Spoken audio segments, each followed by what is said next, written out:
আসসালামু আলাইকুম। কেমন আছো তোমরা? ভালো আছেন? ভালো আছি। আলহামদুলিল্লাহ। আজকে চলে আসছি আপনার মাদ্রাসায় দেখার জন্য। আপনার ছাত্রছাত্রীরা এখানে যে মসজিদ, জামি মসজিদ, শাখাইতি মধ্যপাড়া জামি মসজিদ, আপনি এখানে যে কেন্দ্রটা পরিচালনা করতেছেন, আজকে দেখতে আসছি। তো আমি আপনাকে বলবো, তার আগে আমি তাদেরকে একটু জিজ্ঞাসা করি, তোমাদের পড়াশোনা কেমন হচ্ছে? মাশাআল্লাহ, আলহামদুলিল্লাহ। তোমরা কতজন কোরআন শরীফ নিয়েছো? কতজন তোমরা কোরআন তেলাওয়াত করো? 10 জন। 10 জন। আলহামদুলিল্লাহ, আলহামদুলিল্লাহ। তো সবাই কে কে আয়াতুল কুরসি পারো? কে কে আয়াতুল কুরসি কে কে পারো? শিখো নাই না? সূরা ফাতিহা কে কে পারো? আলহামদুলিল্লাহ। সূরা কে কে পারো? মাশাআল্লাহ, আলহামদুলিল্লাহ, আলহামদুলিল্লাহ। সবাই তোমরা পারো। আচ্ছা হুজুর, যে জিনিসটা আপনার কাছে জানতে চাচ্ছি, আলহামদুলিল্লাহ তাদেরকে দেখে মুগ্ধ হলাম।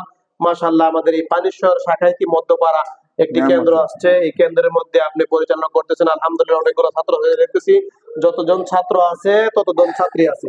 বিভিন্ন শিক্ষা প্রতিষ্ঠানে আমরা দেখি ছাত্র চাইতে ছাত্রী বেশি, কিন্তু আপনার এখানে ছাত্র এবং ছাত্রী উভয়কে সমান সমান দেখলাম। আলহামদুলিল্লাহ। এই আপনার কেন্দ্রটা কতদিন যাবত পরিচালনা করতেছেন? 1/7/2009 থেকে।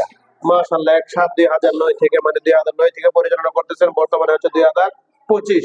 তাইলে 2009 থেকে 25 হলে প্রায় 16 বছরের মতো। আলহামদুলিল্লাহ, আলহামদুলিল্লাহ। তো আপনার মাধ্যমে আশা করি অনেক ছাত্রছাত্রী পবিত্র কালামুল্লাহ শরীফ শিক্ষা গ্রহণ করেছে। আনুমানিক কতজন ছাত্রছাত্রী হবে শিক্ষা গ্রহণ করেছে? প্রায় 35 বেশি।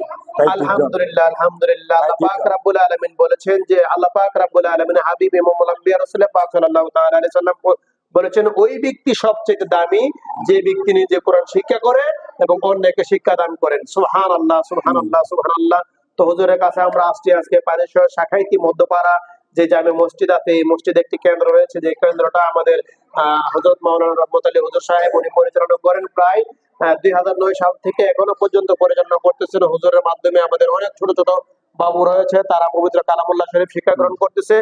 তাদের প্রতি আল্লাহ পাক রব্বুল আলামিনের অফুরন্ত নিয়ামত, রহমত, বরকত আমার আল্লাহ পাক রব্বুল আলামিন দান করুক। আল্লাহ পাক রব্বুল আলামিন দান করুক। আমরা পবিত্র হাদিস শরীফ থেকে একটি হাদিস পেয়েছি যে, সাব্বিতু কালবি আলা দ্বীনি, ইয়া রব সাব্বিত কালবি আলা দ্বীনি।